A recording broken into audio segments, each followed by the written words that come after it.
عقبہ بن نافع افریقہ کے جنگلوں میں گئے نا، اب رات کو جنگل میں پڑاؤ ڈالنا تھا کیونکہ پیچھے دشمن تھا.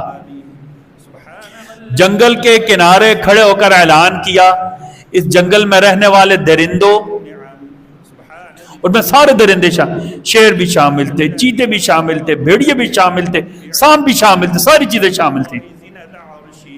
اس جنگل میں رہنے والے درندوں سن لو،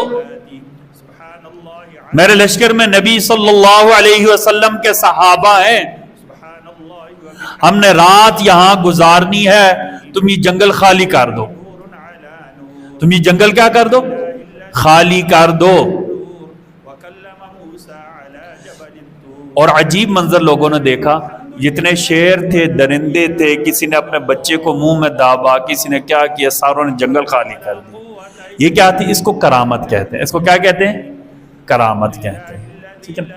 اچھا چلیں یہاں سے کہ ہم نے یہ کرامت بنائی ہے، فلاں شہر ہے روز آ کر دربار پر جھاڑو مارتا ہے، ہم نے شیروں کو بلی بنا لی ہے. ٹھیک ہے. اللہ اکبر. یہ صحابہ. اچھا یہاں سے ایک بات اور بھی سمجھ لیں، جنگل کے درندے بھی صحابہ کا کیا کرتے ہیں؟ احترام کرتے ہیں.